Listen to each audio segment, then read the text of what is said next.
essa thread, uma baita thread, um pouco longa, um assunto meio denso, mas vale muito a pena ver porque isso aqui vai ser decidido nos próximos dias e realmente pode mudar o rumo do país. Uma decisão extremamente impactante que será decidida no âmbito do judiciário. Sim. A Tsuka, ela trouxe aqui o artigo. Eu não peguei as coisas que ela destacou. Eu trouxe mais algumas coisas e fui colocando mais na frente para ficar mais bonitinho, colorido, para dividir as ideias. Mas ela fala, né, que... Deixa eu mostrar logo o artigo. Um artigo escrito por Ingo, Gabriel e Thiago. Tenta lembrar esses três nomes. Ingo, Gabriel e Thiago. Por quê? Porque a gente vai falar deles daqui a pouco de novo. O Supremo como guardião da floresta amazônica. Para essa galera, eles acham que o judiciário brasileiro deve sim ser o guardião. A ideia deles é uma tese que eles possuem.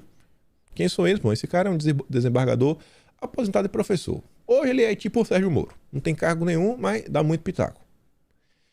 O objetivo convergente de todas as 7 ações, a gente já falou sobre elas em vídeo passado, é a proteção da Amazônia. Olha só. Amazônia, Amazônia, Amazônia, Amazônia.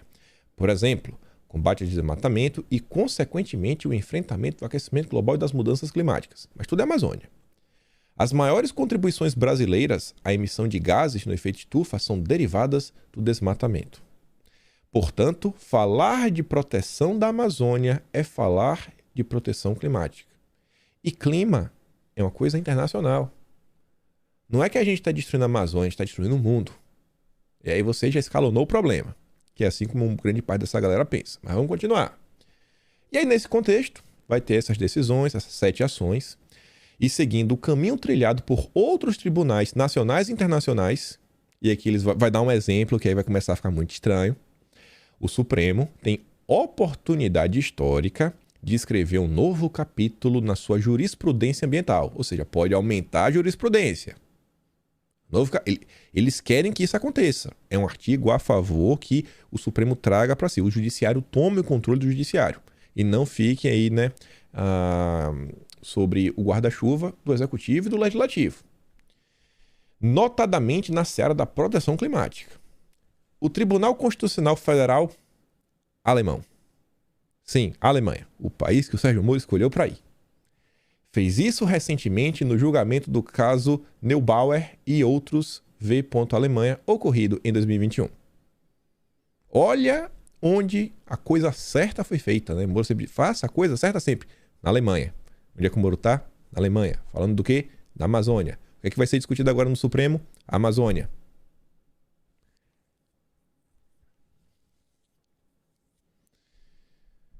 Eu ia falar uma coisa, mas como eu não sei como colocar isso em forma de pergunta e eu não quero afirmar, eu vou avançar.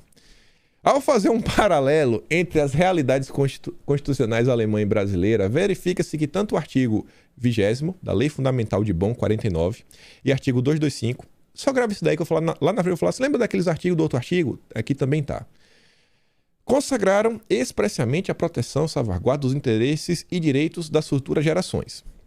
O que é que eles estão falando? Essas 7 ações no Supremo vão estar lá e tem uma tese de por que o Supremo pode, o Judiciário, na verdade, tomar para si o papel de guardião do meio ambiente. E essa tese se baseia nisso daí, os interesses e direitos das futuras gerações. Com base nos interesses das futuras gerações, o Judiciário tem que tomar conta do meio ambiente. Por quê? Por que com base nisso? Aí que vem a explicação. Reforçando assim o regime jurídico de proteção ecológica e a caracterização de deveres estatais climáticos, inclusive numa perspectiva intergeracional.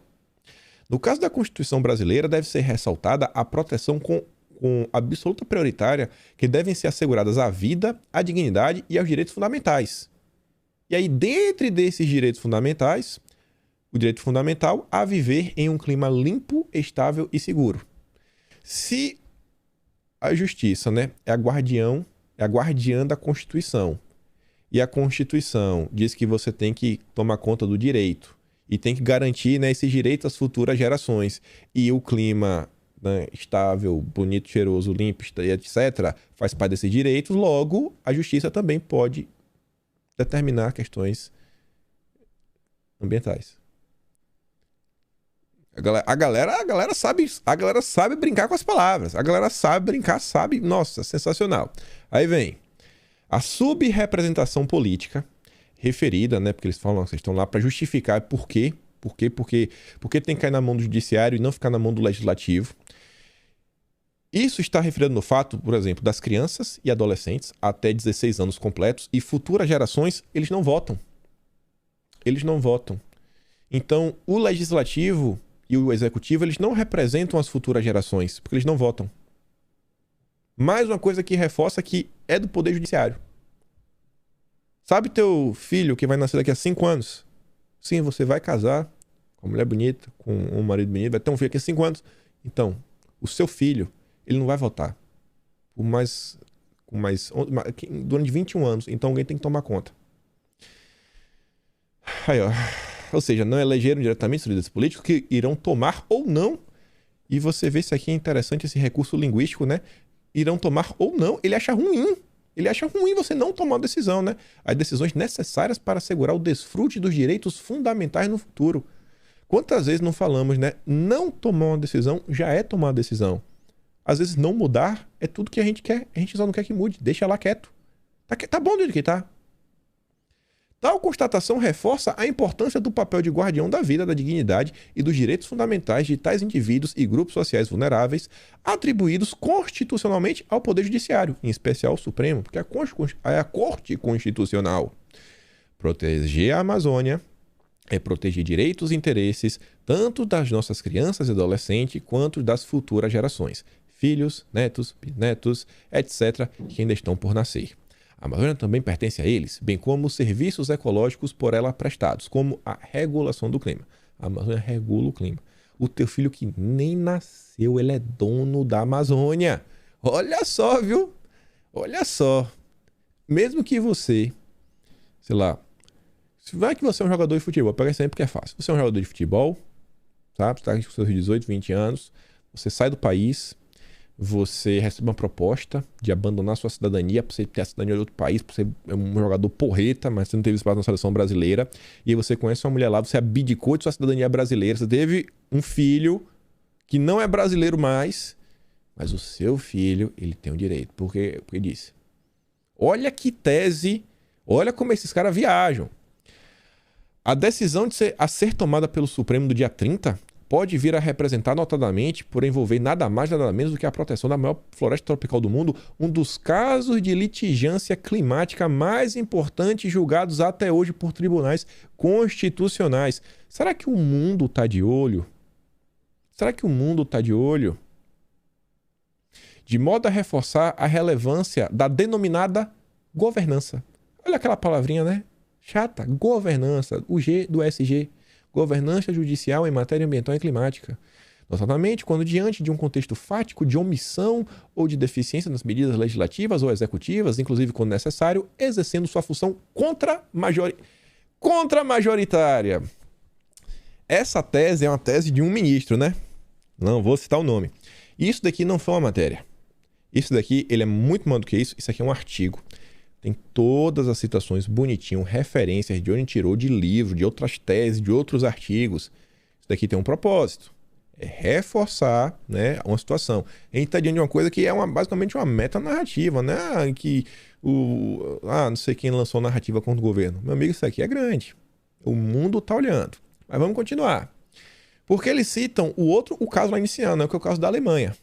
O caso da Alemanha, que onde o Moro está agora, é o ponto-chave. Aí pensa o seguinte, né? Eu tava tentando pensar como falar alguma coisa ao longo das coisas que eu tava lendo. Vamos pensar no cenário. A gente tem uma discussão no judiciário, onde deve ter alguma audiência pública, não sei, ou pessoas podem dar pitaco, né? As coisas sempre assim, pode dar pitaco, vai na imprensa e tudo mais. E às vezes esses pitacos podem influenciar no resultado final. Quando os pitacos vêm de pessoas que fazem parte do Poder Judiciário brasileiro, acho que são pitacos que têm tem uma força maior. O meu pitaco tem menos força, até porque eu não sou especialista em meio ambiente. Eu não sou especialista em meio ambiente. Mas se você pega um procurador, né, etc., por aí vai. E se você pega uma pessoa dessa e você ainda dá argumentos para esta pessoa, a opinião dela ainda é mais forte, porque ela tem argumentos embasados por cientistas. Você conhece muitos procuradores? Talvez, se você for do judiciário brasileiro. Uma coisa é certa, se você for policial, eu tenho certeza que você conhece vários policiais. Eu tenho certeza que você é caminhoneiro, você conhece vários caminhoneiros. Eu tenho certeza que você é mecânico, você deve conhecer outros mecânicos, né? Se bem que eu nem conheço muitos. Tenho certeza que se você for faxineiro, você vai conhecer outros faxineiros. Enfim, você está entendendo. Eu tenho certeza que o Sérgio Moro, ele conhece muitos procuradores. Eu tenho certeza que o Sérgio Moro conhece muitos advogados. Sérgio Moro pode estar, né, nesse momento aí de salvação do planeta, nada, ajudando lá nessas andanças para falar do Brasil, eleições. Quem sabe não aparece um cara e fala: Moro, você não pode me ajudar aqui? Estou observando bem de perto, né, aquele caso do Brasil, porque é um dos casos de litigância ambiental, um dos maiores do mundo. É sobre a Amazônia. Eu queria poder ajudar, sabe? Não tem ninguém que eu possa falar. O Moro fala: rapaz, mas vamos salvar a Amazônia junto. Ainda vou chamar o Nando Moura, gravou até uma música. O Nando Moura é vidente. Gravou a música já em 2019. Já sabia da Amazônia, cara. Já tava lá na frente. Vamos juntos. Então, o network é forte, hein? Mas vamos lá, ó. Na Alemanha, o movimento de jovens por justiça climática ganhou contornos políticos extremamente significativos nos últimos anos. Essa matéria, vale a pena olhar a data, é de 8 de outubro. E aí, você lembra que eu falei lá atrás? Lembra o nome, ó? Ingo, Gabriel e Thiago. São as mesmas pessoas. As mesmas pessoas. Não é uma coisinha que começou de agora. Não é uma tese que surgiu do nada.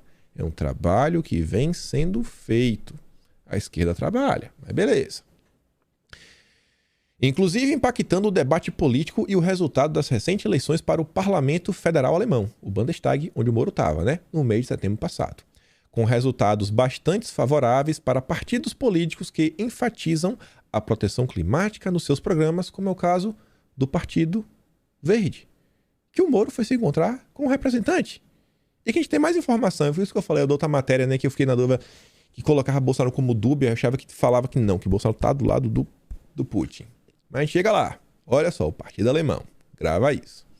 Ao reconhecer a inconstitucionalidade de dispositivos da legislação climática alemã, o tribunal consignou que o legislador violou seu dever decorrente do princípio da proporcionalidade de assegurar que a redução das emissões de carbono ao ponto da neutralidade climática, né, como é constitucionalmente necessário, blá, blá, blá, seja distribuída ao longo do tempo de uma forma prospectiva que respeite os direitos fundamentais.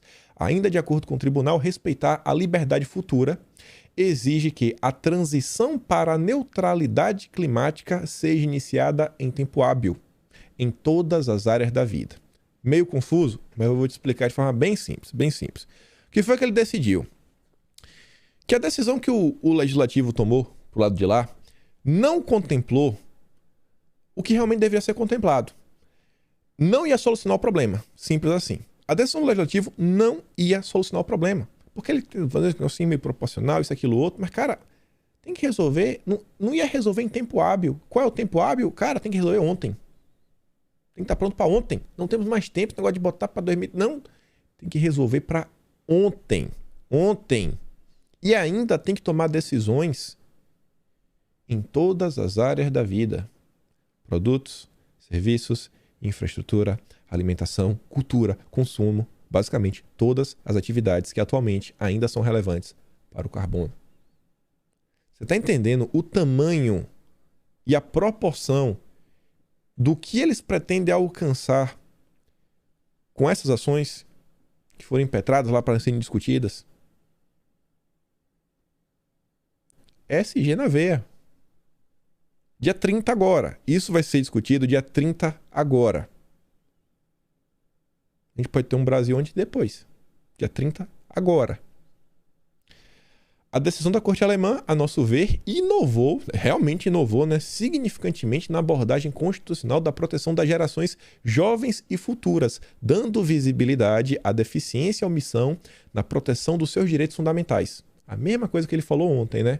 Ó, aquele negócio intergeracional. Inovou. Essa tese foi sensacional. Nossa, o cara é o mestre do direito. Ele conseguiu tirar uma tese que não, para pessoas leigas como eu, não faz nenhum sentido. É sem dúvida um dos casos de litigância climática mais importantes julgados até hoje, né? porque o do brasileiro estava por vir, de modo a reforçar a relevância denominada da governança judicial. E isso em outubro do ano passado.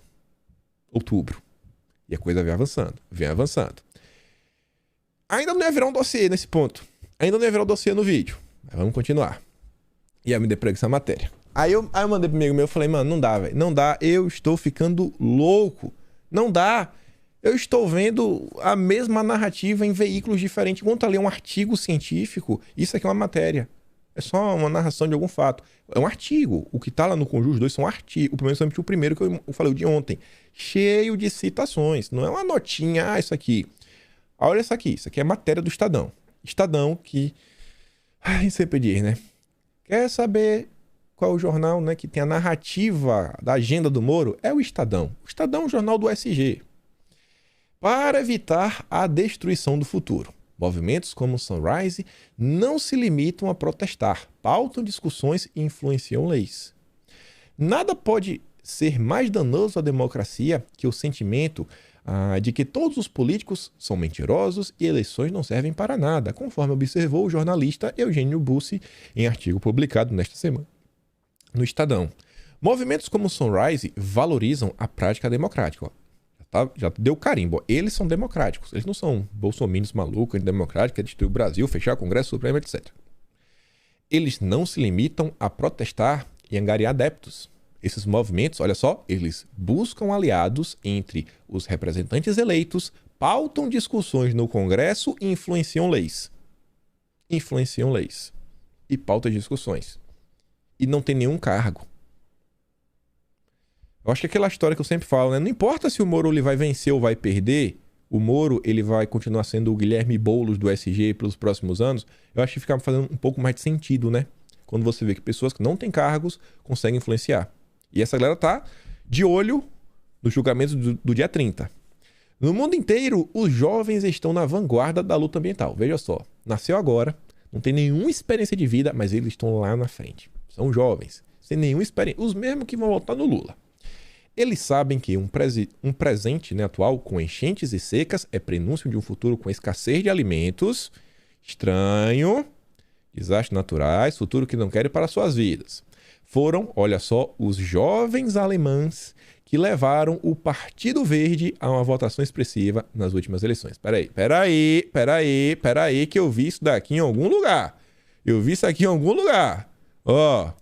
Jovens, Partido Verde. Rapaz, o Movimento de Jovens por Justiça, Partido Verde Alemão, Rapaz, isso aqui foi em outubro. Olha a matéria do Estadão. Ontem, Alemanha, e Moro tá na Alemanha. Isso aqui foi de hoje, na verdade. Hoje, às 3 horas da manhã. Eu vi essa narrativa. Eu já vi.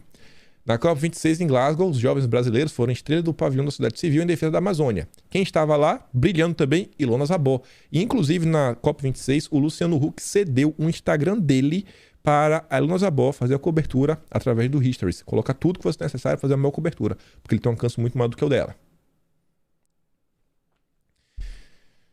E aí eu tive que estar... O último parágrafo, eu dei um zoom, para ninguém, assim, até o ceguinho conseguir ler. Mas olha só. Cabe à sociedade civil fiscalizar os poderes para que as leis promovam o bem de muitos e não o interesse de poucos, diz Mariana Mota, coordenadora de políticas públicas do Greenpeace Brasil. E essa super inteligente, né, líder extremamente inteligente, é entrevistada do mini podcast da semana. Vamos avançar com essas ideias. Vamos mostrar como solucionar o planeta. Entidades como o Greenpeace observam de perto a Agenda Verde, que estará na pauta do Supremo, quarta-feira, dia 30.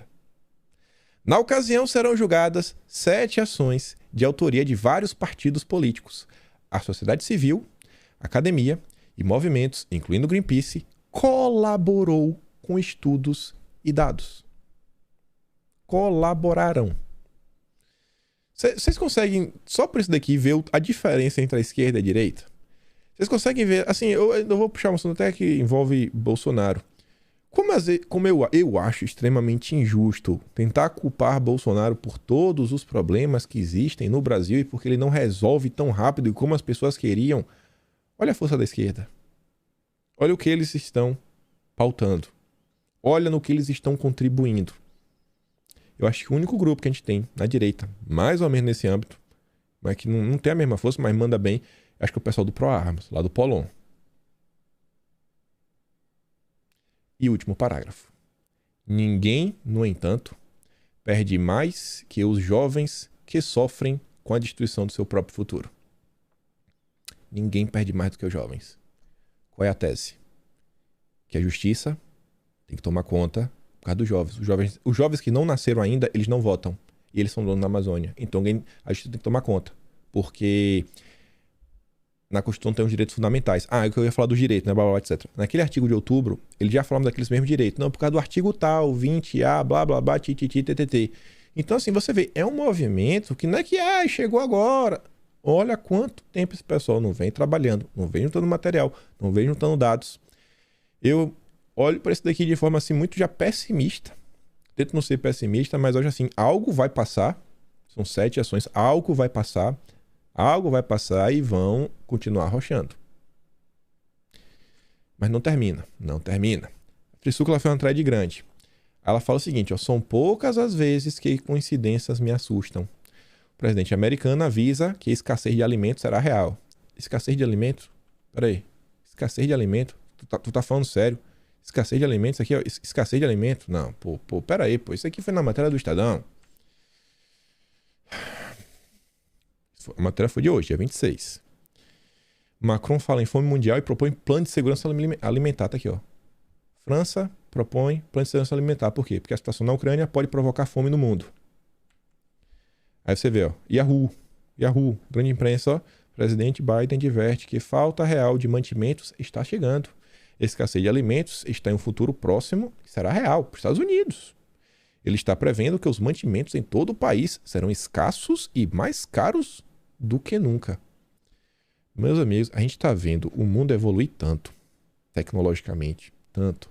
A gente nunca teve tantas ferramentas ao nosso dispor e tanto conhecimento.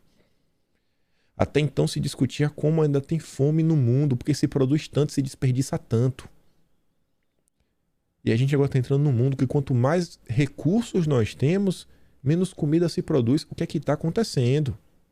O que é que está acontecendo? E aí, se não quiser Yahoo, CNN, Poder 360, Estadão. A situação na Ucrânia pode impactar comércio e causar aumento da fome na África. A situação na Ucrânia pode provocar crise alimentar mundial. A situação na Ucrânia ameaça causar uma crise global de alimentos e agravar a fome já alta. E a Tsuki termina perguntando o seguinte, mas se a preocupação é com o plantio e a fome, por que não se preocupar então com a Rússia, né? Já que ela ocupa o 3º lugar mundial na produção de trigo? Você vê, pela quantidade de trigo que a Rússia produz, sabendo que hoje se produz para o mundo inteiro, você fala, cara, não é possível que a Rússia não vai conseguir manter a população dela muito de boa, muito bem alimentada. Porque isso tudo aqui, né, alimenta o mundo inteiro. A Rússia é muito menor que o Brasil em termos de população, é quase metade, é 110 milhões. Eu acho que a população não vai passar fome, né? Eu acho que a do Brasil, houve uma inflação no Brasil. Olha a Ucrânia, quanto produz de trigo. Uma das coisas mais básicas do mundo, o trigo, né? E aí que tem outra matéria. Que a gente volta. A gente fechar, fazer um arremate. E se der... Não sei se vai dar para entrar no último tema, mas olha só. Na Alemanha, Sérgio Moro ouve poucas e boas sobre Bolsonaro. Até da Veja. No giro pela Europa, Moro ouviu de empresários e políticos duras críticas a Bolsonaro, que é visto como líder inimigo do meio ambiente sem apreço pelas credenciais democráticas. O Boninho é bem claro, né? Ele é inimigo. Ele pisa na grama porque ele quer destruir o mato. Ele odeia o mato. Não aguenta ver um pedaço de verde que Bolsonaro quer destruir. Já que apoia Putin na situação lá. Mas o Moro não falou que ele é a posição dúbia do Brasil? O Moro não falou que os alemães relataram uma situação dúbia? Agora tá falando que o Bolsonaro apoia? Era essa matéria, mas eu botei aqui no final que vai fazer muito mais sentido. Sabe aquela história que enquanto Bolsonaro tiver, o acordo não avança? Parece que não foi todo mundo que falou. Parece que foi uma pessoa específica. O líder do Partido Verde, esse Partido Verde que a gente comentou em todas as últimas matérias, dos jovens, do clima, vamos salvar o planeta. Um dos que dão sustentação à coalizão em torno de Olaf, ou seja, o governo atual, né? Vamos pensar no governo atual para você entender. Quem é que sustenta o governo hoje, né? PL, Republicanos e PP. O Partido Verde é como se fosse, sei lá, o PP. É o que sustenta o governo. Não ratificará o acordo comercial União Europeia e Mercosul enquanto Bolsonaro for presidente. Não. Enquanto Bolsonaro for... Não. Não. E Moro, ele volta de lá com a seguinte imagem. Dessa declaração de apoio do ex-ministro de Merkel ao Moro. O que é que ele fala do Moro? Hoje tive uma visita muito interessante e importante do Brasil. Nas próximas eleições presidenciais, ele está desafiando o atual presidente Bolsonaro como um candidato promissor, Sérgio Moro. Ele realmente tem o que é preciso para enfrentar os problemas elementares do país. Quais são os problemas elementares do país, né? A meu ver, preço das coisas tá meio complicado, poder de compra, falta de esgoto, saneamento básico, desemprego, problemas na educação, né? Analfabetismo funcional.